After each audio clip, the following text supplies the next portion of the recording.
Vamos orar um pouquinho mais para a gente poder acalmar mais o nosso coração. Jesus, a gente quer pedir que Teu Espírito Santo agora abra o nosso coração, a nossa mente, porque a gente quer ouvir a Tua voz.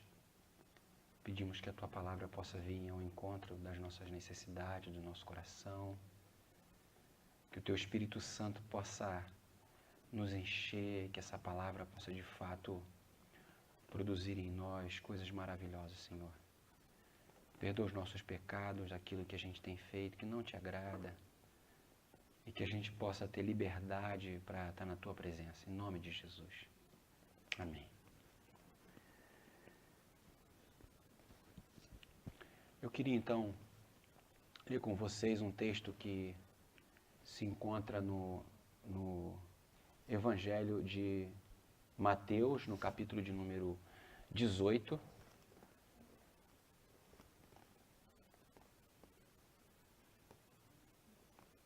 Então, Mateus capítulo 18, a gente vai ler do verso de número 15 até o verso de número 18. O texto diz assim: se o teu irmão pecar contra ti, vai arguí-lo entre ti e ele só. Se ele te ouvir, ganhaste o teu irmão. Se, porém, não te ouvir, toma ainda contigo uma ou duas pessoas, para que pelo depoimento de 2 ou 3 testemunhas, toda a palavra se estabeleça.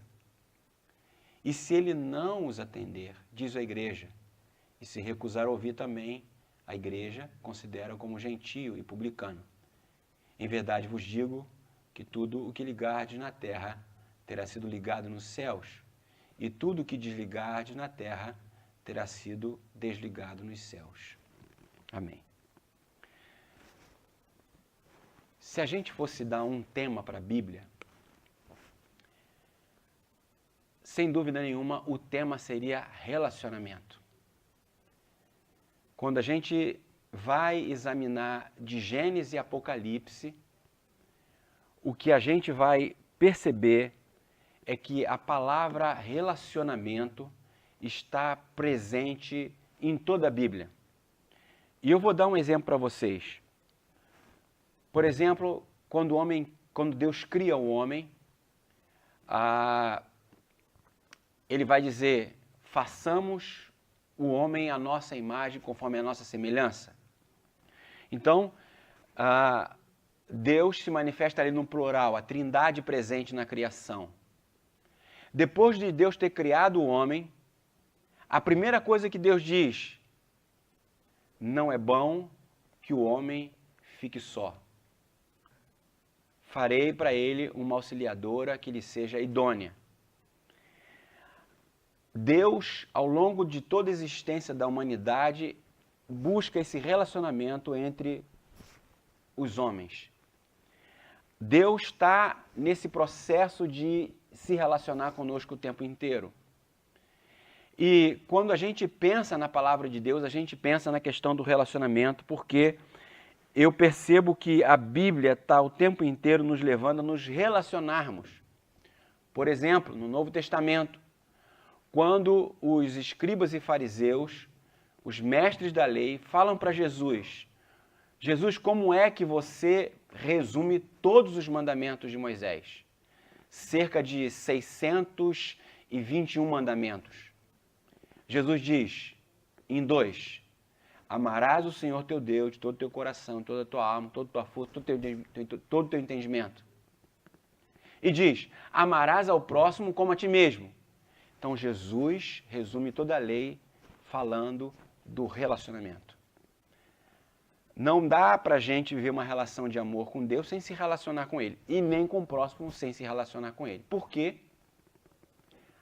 Amor é manifesto através de atitude, de ação, de relação. Quando Deus ama o mundo, a Bíblia diz que Deus amou o mundo de tal maneira e deu seu Filho unigênito. Jesus vem, desce e vive entre nós, se relaciona com os homens. Então, relacionamento é a palavra-chave para que a gente tenha, de fato, uma vida espiritual abençoada, plena e também feliz.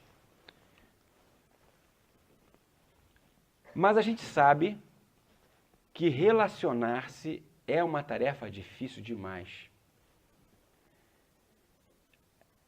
Se relacionar é algo que muitas vezes gera para nós conflito, gera para nós feridas, gera para nós machucados, gera para nós distanciamento. Relacionamento é algo que é muito desafiador para todos nós. Todavia, a vontade de Deus está no fato de que todos nós nos relacionemos.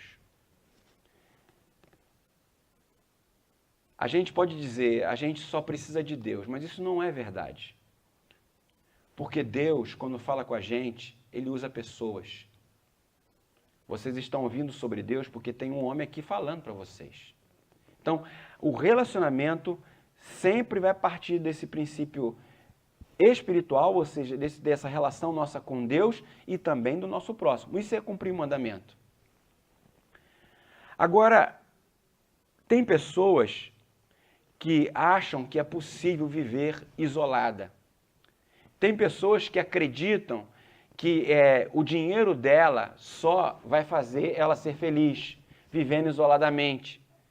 Que o poder dela comprar as coisas, dela ter saúde até, por si só pode fazê-la feliz. Mas, na verdade, alguém que não vive esse relacionamento não tem como ser feliz de maneira plena. Porque é o mandamento de nós, que a gente se ame uns aos outros, que a gente se relacione um com o outro. Então, nesse texto que a gente leu aqui, Jesus fala sobre relacionamento. E aqui, Jesus vai tratar da questão relacional como alguma coisa que ele entende que é complicada, que é problemática, que é difícil, mas que a gente precisa viver esse relacionamento. E Jesus, então, diz para nós que, à medida que a gente se relaciona com as pessoas, a gente precisa ter sabedoria como lidar com esse relacionamento. E muitas pessoas não querem se relacionar porque elas não gostam do conflito, porque elas não querem, muitas vezes, ser contrariadas, porque elas não querem sair do seu lugar de conforto, porque elas preferem viver sozinhas. Mas, na verdade, a relação com Deus e com o próximo é que vai tornar-nos pessoas plenas. Então, hoje eu queria falar com vocês sobre o segredo para a gente tratar dos conflitos no relacionamento. Esse texto que a gente leu, Jesus vai falar como é que a gente lida com os conflitos nos nossos relacionamentos. E por que Jesus fala isso? Porque Jesus já disse que a gente tem que se relacionar com Deus. É o primeiro mandamento. E que o segundo mandamento é a gente se relacionar com o próximo. Todavia, Jesus reconhece que o relacionamento é algo que pode ser conflituoso. É algo que pode trazer para a gente desconforto, uma série de coisas. Então, nesse texto que a gente leu, a gente vai ver, então, qual que é o segredo para a gente lidar com os conflitos do relacionamento. Então, não é para a gente fugir, não é para a gente se isolar, mas, na verdade, é como a gente lida com eles. Então, a primeira coisa que Jesus, então, aqui vai dizer, em primeiro lugar, a gente precisa entender que relacionar-se implica em causar e sofrer mágoas e decepções. Então, Jesus diz, então, em primeiro lugar, que relacionar-se significa causar e sofrer mágoas e decepções. Olha o que diz o Jesus no verso 1º, no verso 15, só da parte A. Ele começa dizendo assim, se o teu irmão pecar contra ti. Ou seja, Jesus está dizendo que quando a gente se relaciona, a gente está passivo de sofrer conflito, de alguém fazer mal para nós, de alguém trazer algum tipo de dificuldade. Observe que há um conectivo, Jesus diz se, ou seja, é uma possibilidade real de você ter problema, de você ter dificuldade quando você se relaciona. Bom, é muito importante que a gente observe que Jesus aqui não está falando de conflito com gente que não gosta da gente, de gente que é nosso inimigo. Ele não está falando de pessoas que é distante da gente. Ele está falando de irmão, gente íntima, gente que a gente ama, gente que a gente se dedica, gente que a gente está sempre convivendo e se relacionando com elas. Então Jesus está dizendo, o melhor dos relacionamentos que você possa vir a ter, você tem que entender que você está sujeito a sofrer e a causar mágoas e decepções. Porque no relacionamento, a gente não só sofre mágoa e nem decepção, a gente também causa mágoas nos outros e decepções. Porque relacionamento significa troca. Eu dou e eu recebo. Isso é relação, né? Não existe relação quando apenas um do lado vive essa relação. A relação é sempre uma troca. Então, a primeira coisa que Jesus começa a falar aqui nesse texto é conscientizar a igreja, as pessoas, de que é passivo da gente sofrer algum tipo de mágoa ou de decepção. Não de pessoas que a gente não gosta, não de pessoas que querem o nosso mal, mas de pessoas que a gente ama. Gente que gosta da gente, nosso irmão. Pessoas por quem a gente luta e por quem a gente quer ver bem. Então, isso é muito interessante porque Jesus começa falando e conscientizando de que a gente precisa saber que quando a gente se relaciona, a gente está passivo de sofrer mágoa e também causar mágoa e decepção. No livro de Provérbios, no capítulo de número 27, Salomão vai dizer, assim como o ferro com o ferro se afia, assim o homem ao seu amigo. Ou seja, assim como o ferro, quando bate no outro ferro, o que acontece? O que acontece quando um ferro bate no outro? O que sai? Faísca. Assim é o relacionamento. Quando a gente se relaciona com as pessoas, sai faísca, né? A coisa vai tocando e vai sair aquela fagulha. Então, o que o livro de Provérbios diz é que quando você relaciona-se com alguém, é como um ferro que bate no outro ferro, sai faísca.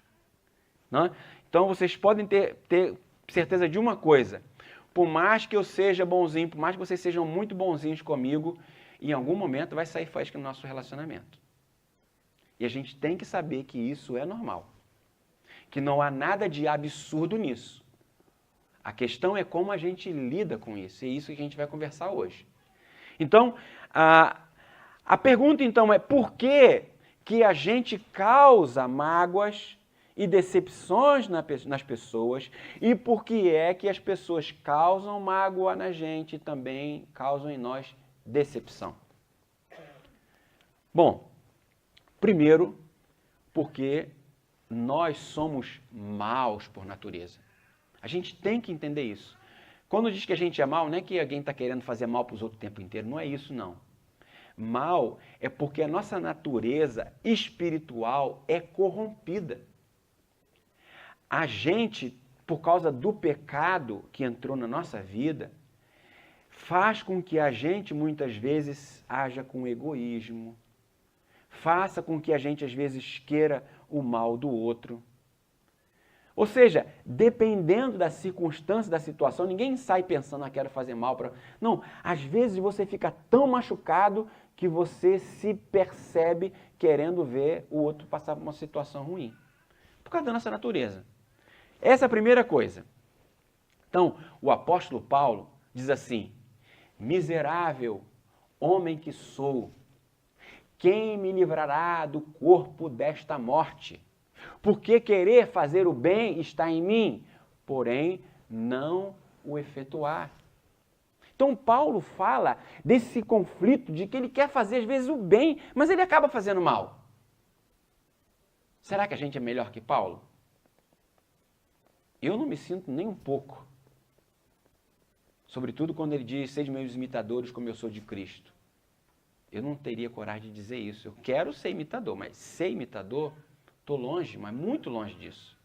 Então, se o próprio apóstolo Paulo, tendo uma experiência de intimidade profunda e verdadeira com Cristo, ele se via como alguém incapaz de fazer sempre coisas boas, ele também fazia coisas ruins, imagina nós. Então, a primeira coisa é porque a nossa natureza é caída. Nós somos ambíguos, contraditórios, ou seja, nós somos pessoas que fazemos coisas que não têm muito a ver com aquilo que a gente gostaria de fazer. A segunda coisa, e aí é uma coisa interessante que eu queria que vocês prestassem atenção, porque isso talvez vai ajudar a gente nos nossos relacionamentos. É porque, quando a gente se relaciona com alguém, ao invés da gente ter desejos, a gente tem expectativas. Eu vou explicar a diferença de desejo para expectativa. Quando você vai no shopping, vou tomar um café no shopping. Eu gosto de tomar café em shopping. Aí eu vou lá no Europark, vou lá para tomar um café. Eu vou lá com a minha semana, eu fui com a Maria, estou lá no Europark tomar um café com ela. Aí você está andando no shopping e tal, aí tem um monte de vitrine, aquilo ali é um chamariz, né? Para atrair, sobretudo as mulheres, né? Homem também. E aquilo é um chamariz. Aí a gente olha uma calça bonita, né? Fala, cara, que calça bonita. A calça está numa promoção, ela custa 50 euros e de repente aquela calça está por 20 euros. Você não se programou a ir para lá para comprar aquela calça, você foi lá tomar um café. Aí você olha aquela calça e fala assim, puxa, como eu queria comprar essa calça. Como que eu queria comprar esse sapato. Sapato, né, Denise? Como eu queria comprar esse sapato. E aí, a gente olha para o bolso e fala, poxa, não tenho dinheiro. A gente vai para casa e tudo bem. Por quê? A gente não foi para comprar sapato, a gente foi para tomar café. A gente teve desejo de comprar o sapato porque o preço era bom e a gente quis comprar. Agora, o que é expectativa? A expectativa é todo aquele sentimento que a gente alimenta ao longo da nossa relação com o outro. Por que os casamentos têm muito problema? Porque em todo casamento há muitas expectativas, né? As mulheres sonham que os homens façam determinadas coisas na vida para elas e no casamento delas, e quando essas coisas não acontecem, isso vai muitas vezes gerando mágoa e decepção. E esse tipo de sentimento é comum com os homens em relação às mulheres. A gente vai se relacionando, né, às vezes com um amigo, a gente vai doando para ele, a gente vai se entregando para ele. E qual é a nossa expectativa? Que ele também se doe para nós, que eles também deem tempo para a gente, para que eles também, de alguma forma, façam alguma coisa por nós. Quando isso não acontece, a gente fica magoado, a gente fica frustrado, a gente fica triste. Mas Jesus diz que mágoa e decepção é comum. Judas andou com Jesus durante 3 anos. E ele decepcionou todos os 11 discípulos, porque descobriram que ele era um enganador, que ele era um traidor, que ele era um mentiroso, que ele era um interesseiro, que ele estava com objetivos escusos, né, com objetivos de fazer coisas ruins. Então ele decepcionou. Agora Jesus também já decepcionou. Não porque Jesus decepciona, mas porque as pessoas tiveram uma expectativa em Jesus que Jesus não estava prometendo. Vocês lembram? Eu falei isso acho que semana passada ou retrasada. Os discípulos no caminho de Emaús. Vocês lembram da história? Nós esperávamos que ele fosse redimir Israel. Os discípulos esperavam, aqueles 2 discípulos esperavam que Jesus ia ser um salvador político, que Jesus fosse destruir o César, que Jesus fosse retomar o Império Romano e os judeus fossem de novo dominar tudo. E aí Jesus não faz isso. Eles vão embora. Eles estão decepcionados com Jesus, porque eles criaram uma expectativa falsa em Jesus. E aí, quando isso não aconteceu, eles ficaram magoados, decepcionados. Eles quiseram ir embora, eles não quiseram mais andar com Jesus e eles estavam muito mal. Pedro também negou Jesus 3 vezes. Jesus não se decepcionou com Pedro porque Jesus sabia que Pedro ia pecar. Jesus não criou expectativa. Na verdade, Jesus não criou expectativa em ninguém. Ele conhece o coração de cada um de nós e sabe até onde a gente pode ir. Mas Pedro se autodecepcionou, porque ele mesmo fez alguma coisa que ele não gostaria de fazer. Então, a nossa vida é assim. Quando meu filho de 3 anos faleceu, há 14 anos atrás, há 15 anos atrás, melhor dizendo, a Marieta ficou 1 ano sem querer falar com Deus. Ela ficou magoada. Você deixou meu filho morrer, ele não viveu, eu não quero mais me relacionar com você, eu estou muito magoada com você. Ela vinha à igreja, participava do culto, ajudava no departamento infantil, fazia tudo, mas estava magoada e decepcionada com Deus, porque ela não aceitou que o filho poderia morrer. Ou seja, criou uma expectativa que Deus não prometeu. Então, a vida, os relacionamentos são marcados por mágoas e por decepções. Por isso que Jesus disse, se o seu irmão pecar contra ti, ou seja, o pecar é uma possibilidade. Então, os conflitos são comuns em qualquer relacionamento. O que eu quero dizer para você é o seguinte, olha, não deixe de se relacionar por causa dos problemas dos relacionamentos, não, você vai ter relacionamento, vai ter problema sempre. E não dá para a gente viver como uma ilha, isolado. Primeiro porque não é a vontade de Deus para nós. Isso já seria suficiente para a gente repensar isso. Segundo, porque a gente só vai ser feliz através do relacionamento com as pessoas. Gente, a gente pode ficar assistindo pregação na internet, mas a comunhão entre nós é diferente. O relacionamento aqui é outra coisa, olhar no olho, tocar, abraçar, ouvir pessoalmente, é diferente. Então, Jesus diz que nós precisamos, então, entender que causar mágoas e decepções faz parte do relacionamento. Segunda coisa que Jesus fala.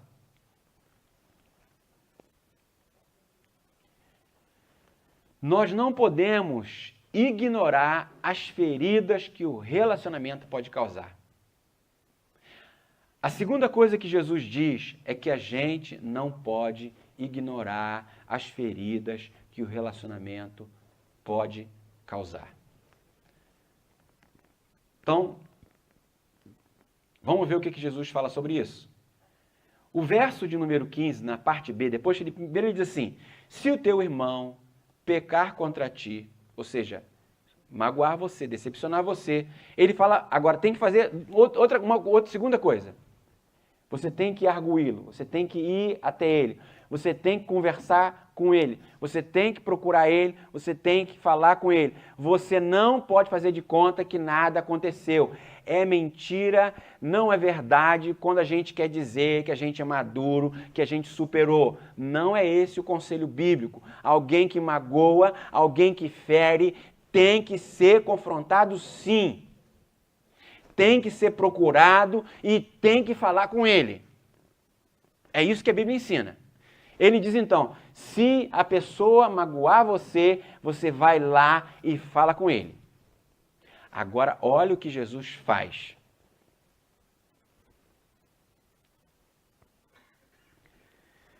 Quem é que tem que procurar? Quem magoou ou quem sofreu a mágoa? Hã? Quem sofreu a mágoa. É o ofensor ou o ofendido? É o ofendido. E mudou, hein? Como é que a gente pensa? Eu vou esperar ele me procurar porque ele me fez mal, ela me fez mal. Eu estou esperando ele vir falar comigo, ou ela falar comigo. Eu estou esperando ela vir me procurar para me pedir desculpa. Só que Jesus fala aqui, olha, sinto dizer para você, mas é você que sofreu, que tem que procurar quem te feriu. E aí complica um pouquinho, né? Jesus disse que a iniciativa dessa conversa tem que ser daquele que sofreu, não daquele que ofendeu. A gente fica pensando, uma hora ela vai se tocar. Olha, ela pode até se tocar. Mas pode ser, acredite você ou não, que ela não percebeu que magoou você ou que feriu você. Algumas vezes percebe, outras vezes não percebe. E eu vou provar para você isso.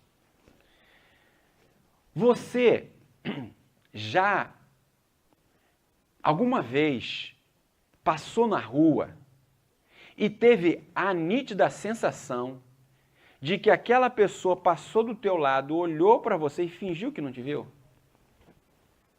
Quem já teve essa coisa? Levanta a mão, só para me ter uma ideia aqui. De alguém que passou do seu lado e parece ter olhado para você e parece que não te viu. Todo mundo. Agora eu te pergunto, você acha que você nunca fez isso também? É lógico. Não que você não fingiu ver a pessoa, não estou dizendo que você não fingiu ver. É que eu estou dizendo que às vezes a nossa cabeça está num outro lugar, a gente está olhando para cá, mas a nossa cabeça está longe. Gente, isso acontece o tempo inteiro. Da gente passar pelas pessoas. Teve gente que me tocou assim, pastor, se não me tocasse eu não via. Gente preocupado com uma outra coisa, olhando para uma outra coisa, às vezes olhando. Pouco tempo atrás uma pessoa olhou para mim, passou do meu lado e foi embora. Quase que eu falei com ela. Falei, deixa quieto, vai embora. Porque eu imaginei que a pessoa estava com pressa, correndo com alguma coisa, porque ela me olhou e eu sei que ela não fingiu que não me viu. Ela realmente não me viu. Quando eu falo ver, não é... Eu tinha um professor de física que ele dizia o seguinte, existe uma diferença de ver e olhar. Eu nunca mais me esqueci disso. É que eu não posso tomar muito tempo que a gente vai fazer a ceia, mas eu vou falar rapidinho para vocês depois fazerem em casa. Ângela, quanto tempo você tem seu relógio? Não precisa olhar para o relógio. Quanto tempo você tem ele? Mais ou menos, 5 anos. Você olha para ele quantas vezes por dia? Mais de uma vez? É. Isso. Eu garanto para você que se eu for perguntar para você detalhes do seu relógio aí dentro, você não vai saber me dizer. Você olha, mas não vê o que está dentro. É diferente quando eu paro para examinar cada coisa, cada detalhe que tem meu relógio. E é isso que muitas vezes acontece. A pessoa olhou para a gente, mas não viu. Algo que a gente olha todo dia. É que eu já fiz, é que eu ia fazer, a gente geralmente pega alguém, traz aqui e começa a falar do relógio. Mas a gente vai tomar muito tempo, eu estou falando aqui ainda. E na verdade isso não é o ponto. Eu só quero apenas dizer para vocês o seguinte. Jesus manda a gente procurar aquele que nos feriu pelo fato, deixa eu só voltar aqui, pelo fato da gente entender que nem sempre a pessoa que nos feriu, ela percebe que ela fez isso. E mais do que isso, talvez, guarda o que eu vou dizer para você, talvez você tenha maturidade para lidar com aquilo que a pessoa te fez. Mas você tem que pensar no seguinte, por que você tem que falar com ela? Mesmo que você supere, que você não se incomode com aquilo que ela te causou. Sabe por que você tem que falar com ela? Porque aquela pessoa pode vir a fazer a mesma coisa que ela fez com você com outra pessoa, sendo que essa outra pessoa não tem a mesma maturidade com que você tem e ela vai machucar muito a outra pessoa. Então, quando você procura ela, quando você conversa com ela, não é apenas para tratar um problema seu, mas é para evitar um problema futuro com outra pessoa. Então, Jesus diz, procura a pessoa e fala com ela, para ela ver isso. Então, a gente no nosso relacionamento, a gente precisa tratar. A gente não pode ignorar as feridas, as mágoas. A gente precisa conversar. E aí, se a gente fosse falar de conversar, a gente poderia falar como a gente conversa. Seria um outro tema, né? Mas eu poderia dizer que a Bíblia diz que a palavra branda desvia o furor, a ira, né? Quando você fala com brandura, com mansidão, você vai quebrando a pessoa. Quando você ouve. Então tem um monte de coisas, mas o importante que eu queria é que você não ignorasse. Quando você for ferido, for ferida, não entre nessa de que você é maduro, de que você superou, porque você está deixando de ajudar outra pessoa que pode sofrer o mesmo problema que você. E que talvez não tenha a tua maturidade. Porque maturidade muitas vezes eu chamo de outra coisa. Então, a gente tem que ter cuidado com uma coisa. Tem pessoas que, às vezes, ela fala com todo mundo sobre aquele problema, menos com a pessoa que causou o problema. E sabe qual é o nome disso? Não tem um nome bonito, né? Chama fofoca isso. Quando uma pessoa causou mal em você e você fala com todo mundo, e menos com a pessoa que te fez isso, o nome disso é fofoca. Eu tenho um pastor amigo meu, que ele disse para mim uma vez, Adriano, olha só, o único meio de se manter segredo entre 4 pessoas é quando 3 morrem. Isso é verdade.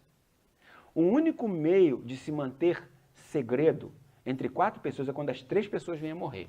Só ficou um, é só ela que vai saber. Porque a gente acaba falando, comentando. Então, a gente precisa buscar isso. Veja que coisa interessante. Voltando para Pedro. Jesus disse para Pedro, olha, você vai me negar 3 vezes. Pedro falou, eu não nego não. Todo mundo pode negar, mas eu sou super-homem. Eu aguento tudo. Os outros não. Eu sou Pedro, eu sou pedra, eu sou rocha. Aí Pedro o que faz? Nega Jesus 3 vezes. O que Jesus faz depois? Senta na praia, come um peixinho, começa a conversar com os discípulos ali, e aí ele vai ter um papo com Pedro. E aí, Pedro, tudo bem? Eu imagino que Pedro ficou branco, amarelo, vermelho, azul. E Jesus faz uma perguntinha para ele. A mesma perguntinha 3 vezes. Fala assim, Pedro, você me ama? Aí Pedro respira fundo, porque Jesus fala assim, você me ama, né? O termo, a palavra grega ali é agapau, né? Você me ama sem restrição, você me ama com esse amor incondicional.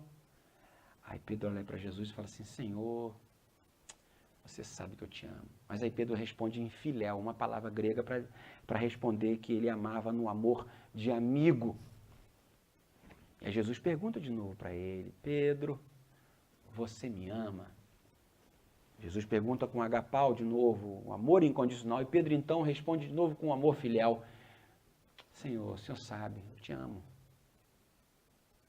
Aí Jesus pergunta pela 3ª vez, Pedro, você me ama? Agora Jesus muda a pergunta dele, ou seja, a palavra usada, ou melhor, o verbo usado, ele em vez de falar você me ama com agapau, ele fala você me ama com filéu.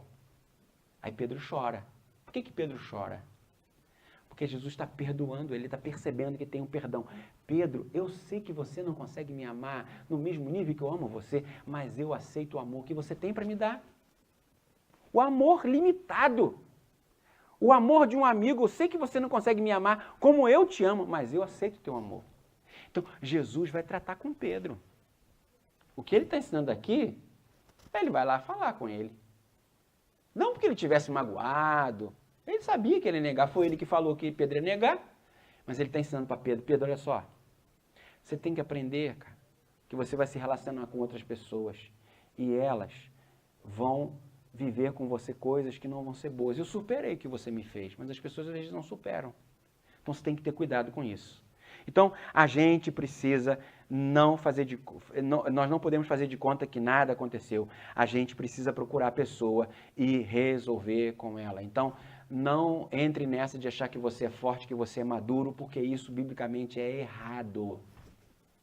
Você tem que tratar. E aí é um problema seu com Jesus. Porque é o que Jesus ensina. 3º e último lugar.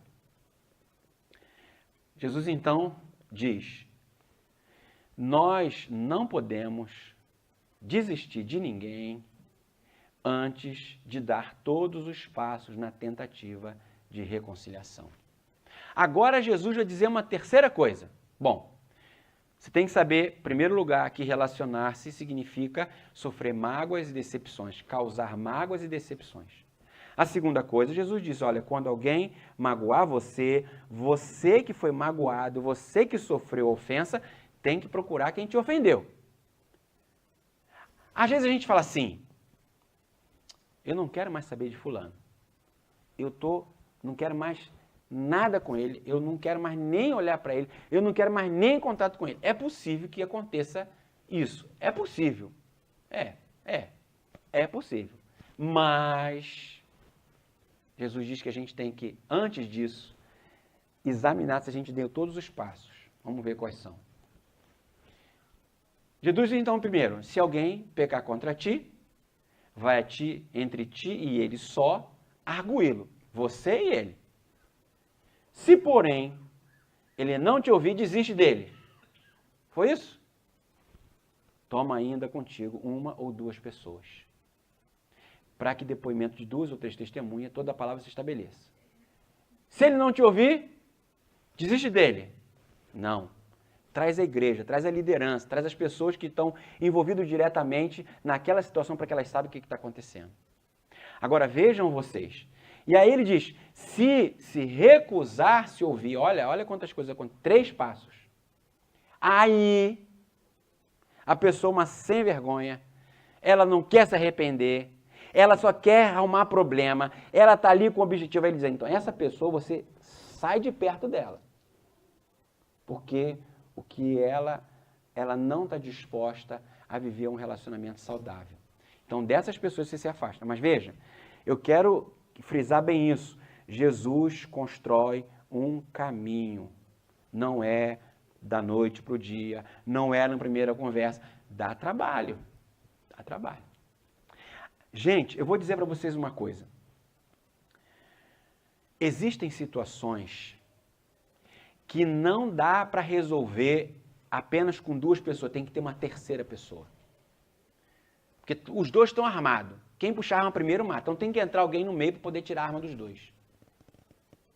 Então, tem situações que tem que ter uma terceira ou uma quarta pessoa para mediar a conversa. Por exemplo, em briga de casais, em conflito de casais, é bom ter um outro casal às vezes. Para a mulher poder fazer o papel da esposa e o homem fazer o papel do marido. E tentar chegar a um denominador comum. Então, não tem situações que realmente não vai dar para você resolver sozinho. Você vai precisar procurar alguém e falar, olha, eu estou com esse problema com essa pessoa e assim eu preciso que você me ajude. Não é para você fofocar, é para a pessoa fazer parte do processo. É para ser alguém que, de alguma forma, tem alguma influência sobre essa pessoa, não é uma pessoa estranha, né? Ou alguém que exerça algum tipo de autoridade sobre essa situação que possa mediar essa coisa. E, gente, eu já fiz isso demais. É muito. Situações que só foi possível quando a gente sentou ali. Casais que estavam dispostos a se separarem. Pronto. E aí sentamos juntos, conversamos. Aí a mulher fala. Aí depois o cara fala. Falei, vamos agora pegar isso tudo, vamos juntar e vamos dividir esse negócio aí. Vamos tentar dividir? Vamos embora. Aí a gente fez o caminho, toda semana se encontrava, conversava, e aí ia chegando, até apaziguar tudo. Então, sozinho a gente não dá conta. Então, não queira achar que pelo fato de você tentar, você já resolveu. Não. Às vezes tem que ir com uma terceira. É o conselho de Jesus.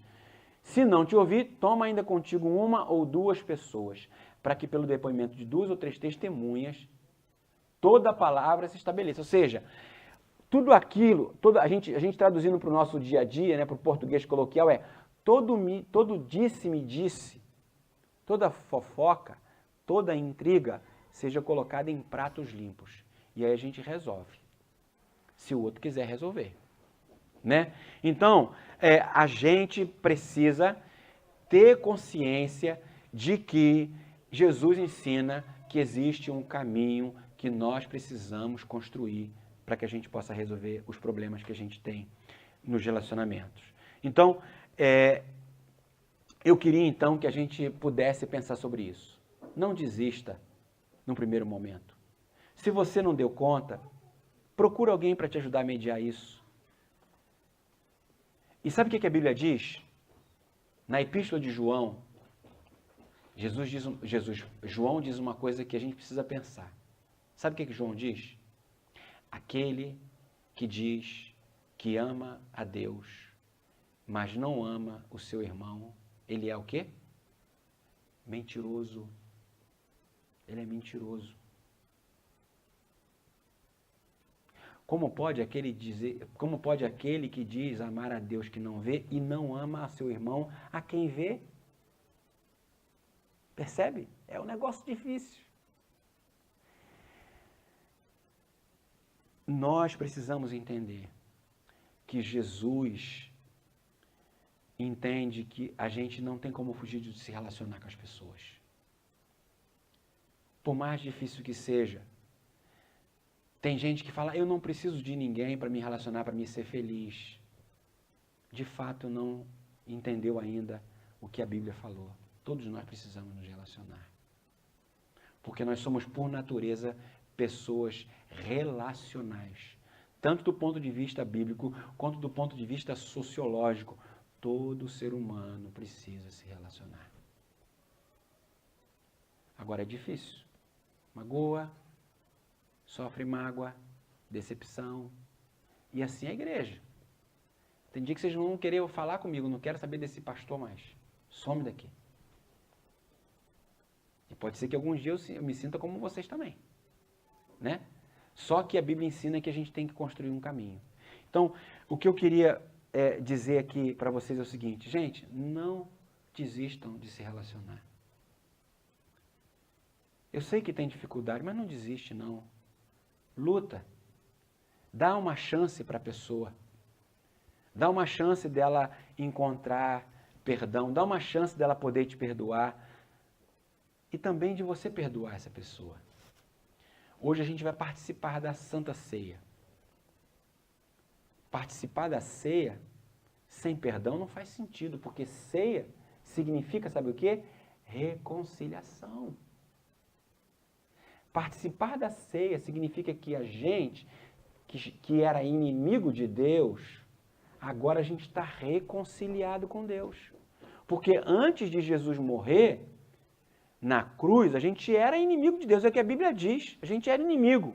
Quando Jesus morre, na cruz, a gente aceita Ele na nossa vida, Ele passa a ser o nosso Senhor e Salvador, e então há uma reconciliação. Por isso que Jesus diz para a gente comer do pão e beber do cálice, porque agora a gente tem comunhão com Deus e com o Pai.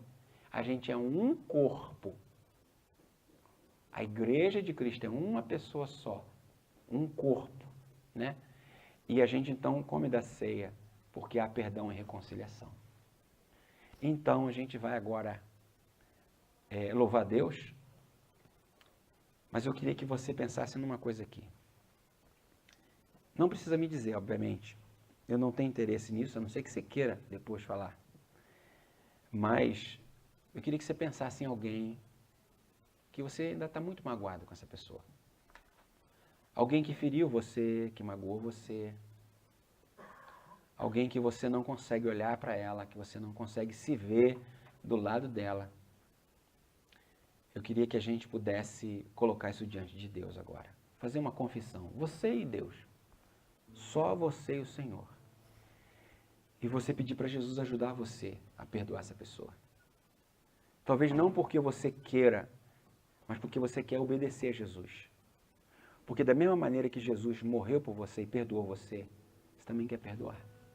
Você quer ser obediente a Ele. Então a gente vai louvar o Senhor. Enquanto isso você vai pensar no que eu falei. E você vai colocar diante do Senhor essa pessoa. Você vai falar no seu coração, Senhor, o Senhor conhece. Me ajuda a perdoar essa pessoa. E também você vai pedir para Deus te ajudar a te mostrar se você magoou alguém. Se tem alguém que você magoa, que Deus já falou para você, você vai pedir para Deus poder te ajudar a perdoar ou pedir perdão a quem você magoa. Alguém que você sabe que você lá no fundo feriu essa pessoa. E Deus tem te incomodado, dizendo para você, olha, você sabe que você errou, vai lá, fala com ele, fala com ela. Eu queria que você colocasse isso diante de Deus hoje. Para que a gente possa participar da ceia com o coração limpo, reconciliado com Deus e com o nosso próximo. Senhor, a gente quer colocar a nossa vida na Tua presença nessa tarde, porque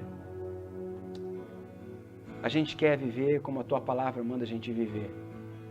A gente quer se relacionar contigo e também com o nosso próximo.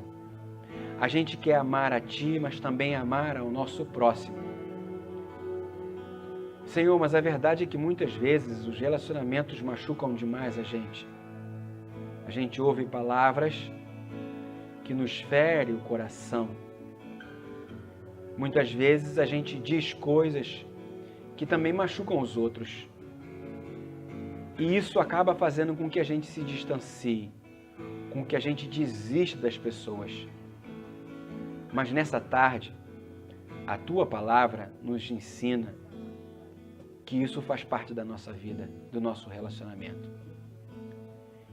A gente quer pedir para o Senhor nos ajudar a procurar aqueles que têm nos magoado e nos ferido. Dar a chance deles serem perdoados e de nos perdoar também. A gente quer te pedir, Espírito Santo, que a gente viva esses passos, que a gente não desista facilmente das pessoas. É verdade, tem pessoas que a gente quer ver longe de nós. Mas não é isso que você espera da gente. Você espera que a gente não ame só os nossos amigos, mas tu disseste que a gente deve amar os nossos inimigos também. E essa tarefa é difícil, Jesus. Mas a gente é teu servo. A gente quer fazer a tua vontade. Te pedimos que nessa hora, o Senhor que ouviu a oração de cada um que está aqui, que falou dessa pessoa que magoou, dessa pessoa que feriu ou que foi ferida, que o teu Espírito Santo possa ajudar o teu servo e a tua serva a se reconciliar com aquele com quem ele está distante hoje. Que haja perdão, que haja reconciliação, no nome de Jesus. Queremos agora participar da ceia do Senhor com o coração livre, sem culpa, sem mágoa, em nome de Jesus. Amém e amém.